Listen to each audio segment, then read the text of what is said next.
Detective Hercule Poirot? Ah, Chief Commissioner. On the contrary, it is a most convenient time. The safe passage of a painting? Tell me everything.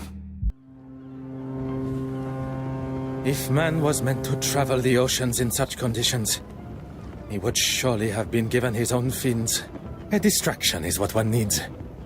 Where is that blasted contact? How is one to prepare for an assignment if one does not have all of the required information? Very well. I shall wait no longer. Beautiful, isn't she? Pardon, monsieur? The open water. There really is nothing quite like her. When one suffers from the mal de mer, the beauty, as you say, is rather more a burden. Forgive me, I just can't imagine being scared of the ocean in this day and age. The potential to see the world is open to even the ordinary man like us. I can assure you, monsieur, it is not a matter of being scared. And as for ordinary... I didn't mean to offend, Mr. I am... Forgive me, madame. No harm done. Accidents happen. My cigarette case, where is it? I didn't see. You thought I wouldn't notice? A young lady traveling alone. An easy target for you, I bet. I'm sure the young lady would appreciate the help of two handsome strangers. How could a porter be so clumsy? Let's give her a hand. I didn't drop it on purpose. A young lady should not be left to gather her own things. You are returning home? I am. But how did you know that? Besides your educated accent, the crest that adorns your cigarette case, it is of British origin. Very observant. It's the crest of my family, and the case belonged to my mother. I take it everywhere with me. Miss Florence Farquhar, a pleasure to make your acquaintance. The pleasure is ours. That looks like everything. Except for my powder case. Is this what you're looking for? It is! Thank you, Miss... Miss Babanin. Anastasia Babanin. Anastasia? What a beautiful name. It was my grandmother's. Well, that's everything now. I can't thank you all enough for your help. I'd be happy to escort you. Here, I'll take your bag. Oh, yes. Okay, thank you. Cabin 4. I'll be right behind you. Anastasia, perhaps I can offer you a token of my gratitude in the bar later? That would be lovely. And you, Mr... Detective Hercule Poirot, at your service. A detective? I was not expecting to meet such a distinguished gentleman on board. I did not expect to meet someone of Russian descent on a ship between the great city of Antwerp and Dover. I never mentioned where I was from either. One did not have to. Anastasia, of Russian origin meaning resurrection. And here was me thinking I was special. Your knowledge of my heritage is most impressive. And I'll take that as my cue to leave. Good evening. It seems it's just us remaining. I would very much like to hear stories from your homeland. Perhaps you would join me in the restaurant. As charming as that would be, I'm feeling rather tired. It must be all the sea air. Then I shall leave you to your slumber. Adieu. As much as I enjoyed the delights of the restaurant, I still found my mind drifting back to Mademoiselle Babagna. She really was quite charming. I have spent the first part of this excursion neglecting my duties. It's time to retrieve my notebook from the safe and begin. The combination was not a difficult one to remember. 1815, the Battle of Waterloo. Et voilà. Time to... One cannot ignore such a blood-curdling scream. My mother's cigarette case! It's gone! How could somebody do this? Mademoiselle, I ask that you take a moment to calm. You're a detective, of course! What luck! As luck would have it, One of Belgium's finest. Now, I require as many details of the crime as you can offer. I came to my cabin and began unpacking. I couldn't get the safe working, but the gentleman that helped me with my luggage showed me how it works. Afterwards, I went for a brief walk, and when I returned, the safe was open, and my cigarette case was gone. We must consider the suspect list. Those who were aware of the cigarette case's existence. That can only be those who were up on the deck when my luggage spilled. Miss Babanian, the porter, yourself. And your helpful stranger. Yes, of course. I ask that you gather them for me. And while you are absent, I shall begin my investigation in here. If Mademoiselle permits. Whatever you need to do to find it. Mademoiselle, I thought you would be returning with the gentleman also. The gentleman wanted to speak to the porter alone first. I was unaware he is also a detective. He's not a policeman. He works in insurance, I believe. It appears I shall be spending my time chasing amateur detectives around the ship. Mademoiselle, I would like to start with who had access to the safe combination. No one. It was in a sealed envelope that was waiting for me when I arrived. I memorized it and threw the paper overboard. 4385. It's really not that difficult to remember. A similar envelope was waiting for me upon my arrival. The date of the Battle of Waterloo, as I recall. Every safe, although identical, must have a different combination. After the gentleman helped me with the safe, he left. If the mysterious gentleman is behind the theft, he went to great lengths to hide his fingerprints, but did little to hide his movements in Mademoiselle Farquhar's cabin. There are many questions that require answers. Answers I believe he may hold. Logical thinking shall always prevail. Magnifique. A fingerprint. Now to determine who it belongs to. You found one, detective? Ah, how exciting! I suppose you'll want to take mine. To rule me out, I mean. Mademoiselle Farquhar, I shall have your cigarette case returned to you before we reach the English coast. I hope so, detective. You caught me, reading my own article. I must say you raise a very interesting point. Art should have no social boundaries. Creativity is for all to enjoy. Thank you for saying that. I wish everyone was as open-minded. Yes, I'm really quite excited about it. You have been invited to a preview at the Royal Edward Gallery. A small world indeed. Will you be in attendance? It's actually one of the reasons that I have been in Belgium. I was lucky enough to have a sneak peek at some of the pieces on show.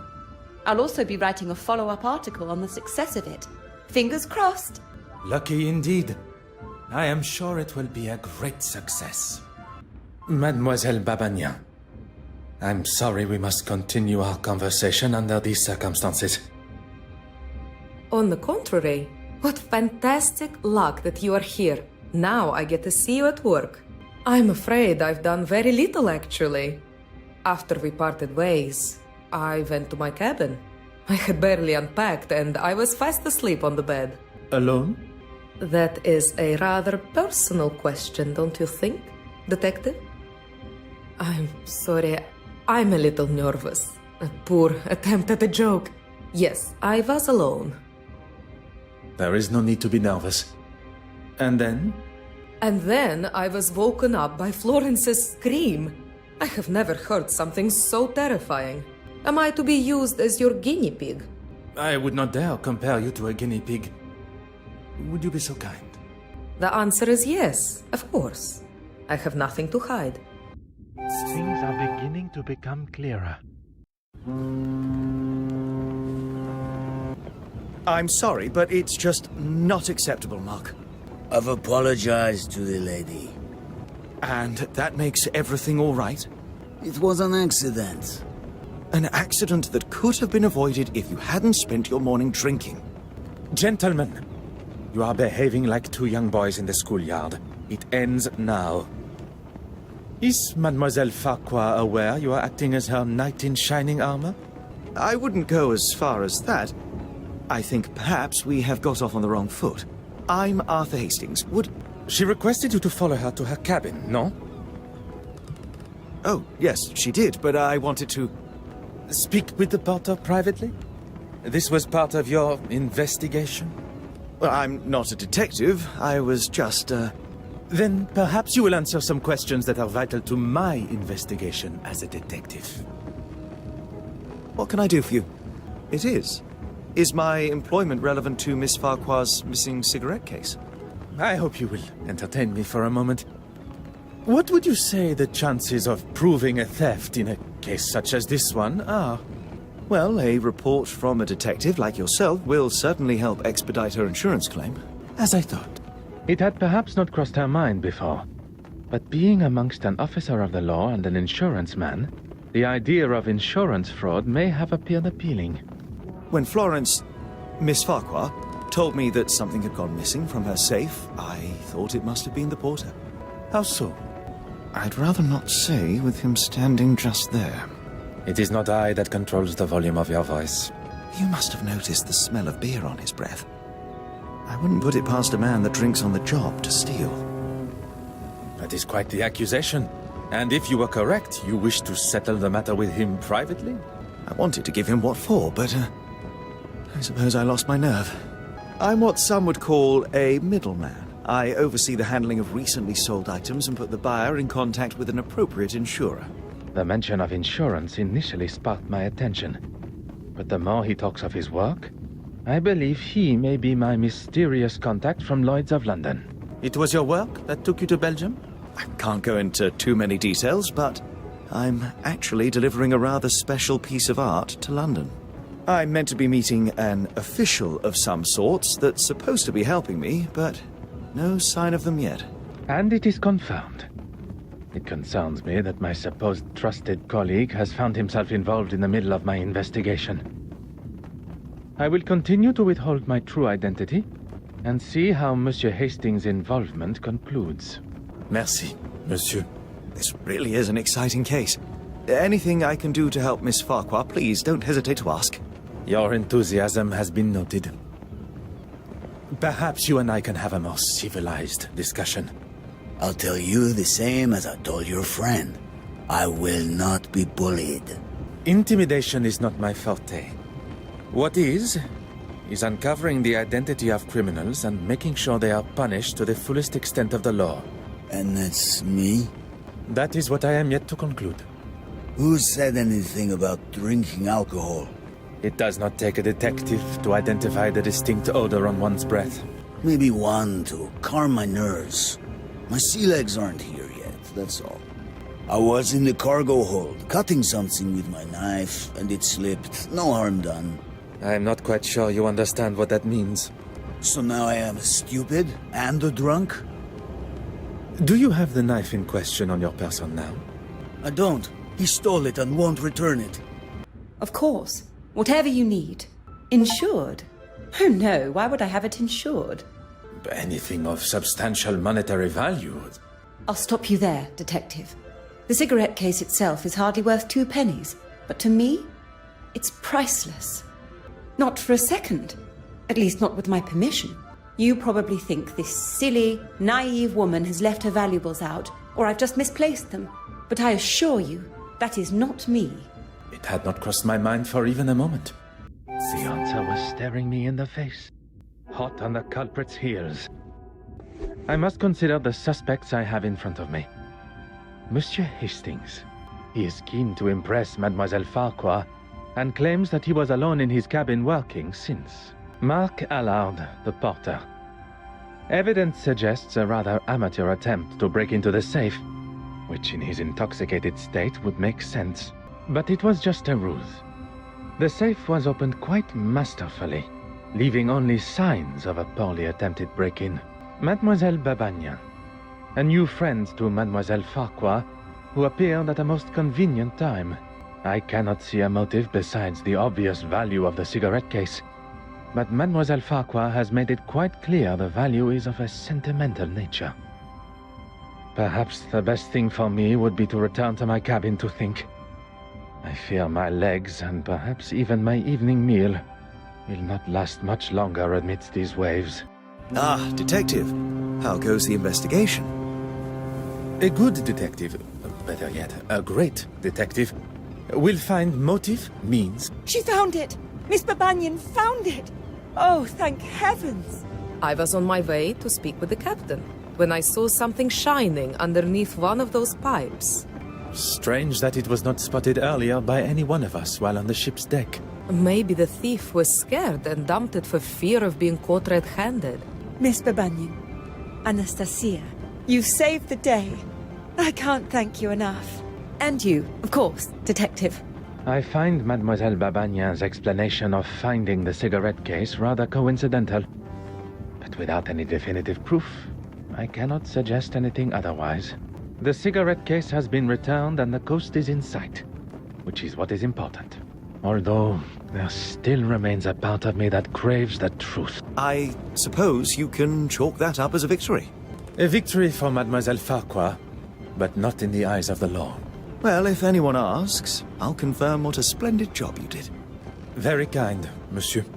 While we are on the matter of truth, Monsieur Arthur Hastings, you are here to oversee the transportation of the penitent Magdalene painting, are you not? How on earth? You are aware of my employment, but not of my true identity. Detective Hercule Poirot. Wait, are you the official that I was supposed to have met on board? Oui, monsieur. Please, accept my apologies for keeping my true identity hidden. But I had to be sure your involvement with the theft was purely coincidental. When it comes to the nature of our work, trust must be earned. A little unorthodox, but I suppose I understand. So you can trust me now? It continues to grow. Well, we have a couple of weeks before the gala, so hopefully by then you'll trust me with your life. One can hope.